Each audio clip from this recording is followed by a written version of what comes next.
All right, before we start this week's show, I wanted to say thank you. This has been a wild ride this season, launching this show, launching the Overreaction show. The likes, the shares, the comments are so appreciated. You have no idea. And again, I just want to say thank you.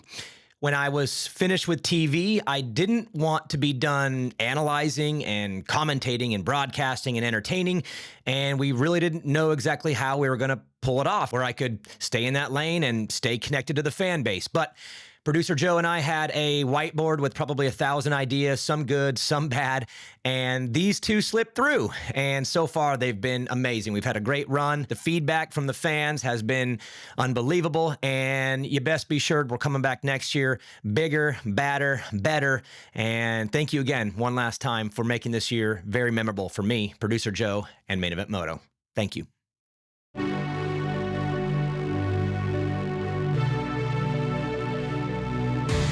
So many storylines heading into Vegas, but there can only be one lead story, and it's Hunter Lawrence. Big Bro gets the win, sprays the champagne, and takes the points lead in red plate into Vegas. Awesome. Winning a race is cool, no matter how you do it, where it's at, who it's against. Winning feels good. But sometimes you got to dig below the surface to find the real importance in a victory, and for Hunter Lawrence, this one was huge. First, there's the personal angle. Hunter's little bro Jett turned 450 and immediately won all three championships, motocross, SuperMotocross, and Supercross, and Hunter was there for it. Watched it all, maybe did a little math in his head and said, damn, the wins, the bonus checks, all of the above, and for a dude who does actually like his brother, he does, it still had to sting. My brother and I are 5 years apart, and in the 2004 Supercross season, we were a team. He was only 17, I was his guardian, and I had an obligation to take care of him while we took on 78 other riders a night at the Supercross. But you put us on the gate at the Los Banos Fairgrounds or any local fair race with a big bro purse, and I hated his guts. I had bills, I had pride, and there were multiple nights where we wouldn't speak after in the same vehicle. Not kidding. The details of the race dictated the approach for my brother and I, but for Hunter and Jett, they're at the top. Texas Motor Speedway to them is Los Banos Fairgrounds to me, and a win or a loss on Saturday plays a huge role in the relationship. It does. Think about it. Everything you do the next week, he's there. Every minute in the gym, he's there. Every lap on the practice track, he's there. Every second you are with your brother the week after a race is a little weird, especially when your brother is the forever favorite to win every race and you just beat him straight up.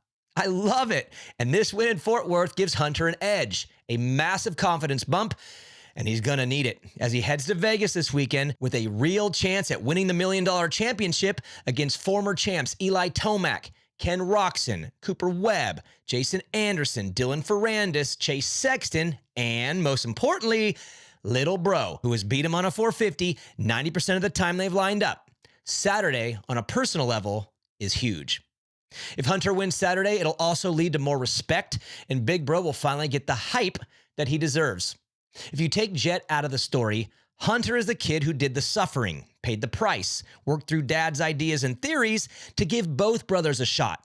While the lights and glory have shined on Jett, Hunter's put up some pretty incredible numbers himself that seem to be overlooked. 250 SX champ, 250 MX champ, 450 Rookie of the Year, Heat wins and podiums indoors, Moto wins outdoors, and now an SMX win. With Jett and the legend Eli Tomac battling it out right behind him, he took the pressure, never folded, beat them both, took the red plate, and now sits with an opportunity to close out his rookie year with a championship against a gate filled with champions. With no Jett in the story, we are freaking out over Hunter's success, but it's never felt that way. He's never been covered that way. You never hear the oohs and ahs, and it's probably best for him. But Saturday, big opportunity. More people behind the scenes want Hunter to win this thing than you know. And sorry, Jett, but I believe the majority of the fans are with Hunter Lawrence in Vegas.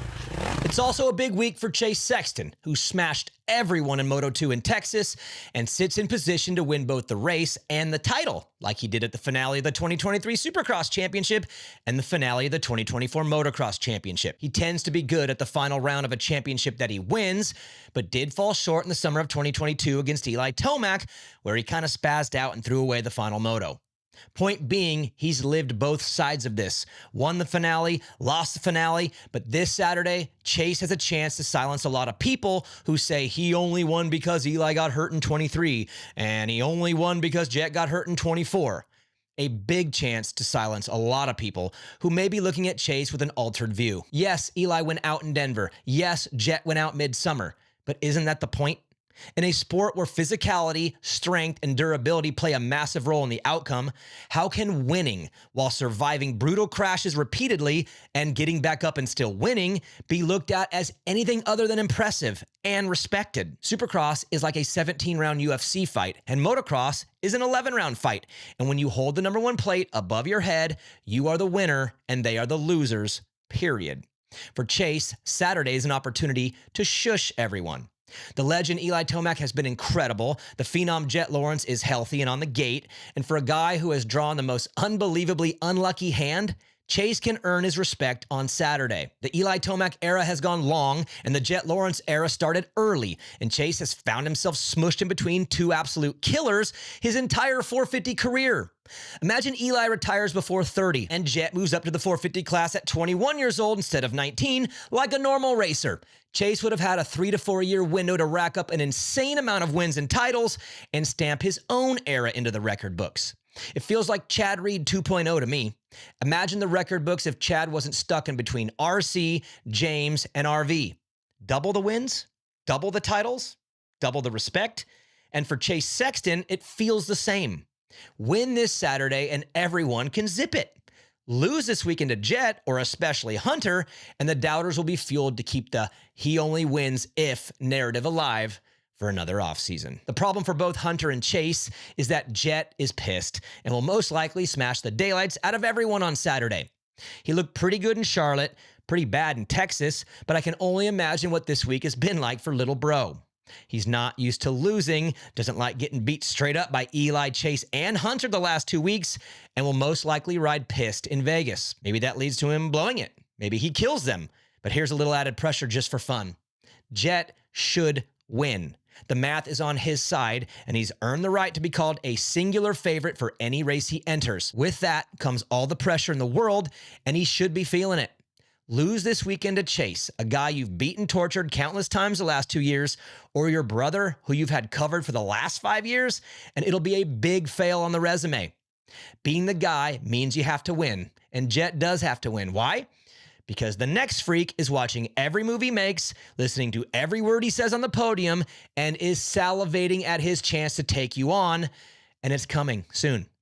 A dominant win, a smashing like we haven't seen in a while, will do more for Jett than just add to his trophy collection and his bank account. It'll send a message to Hayden Deegan that you have no idea what's waiting for you up here, buddy. But a loss and danger will be foaming at the mouth to challenge the generational talent who does have cracks in his armor. Jett Lawrence, Hunter Lawrence, Chase Sexton, who you got in Vegas?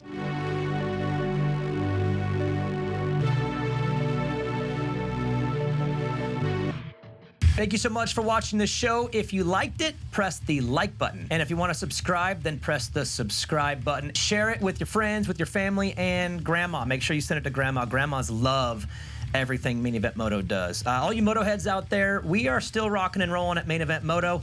You can go to patreon.com/Main Event Moto. We do 2 shows a week now, and both of them are live streamed. Patreon.com/Main Event Moto, and we will catch you on the next show.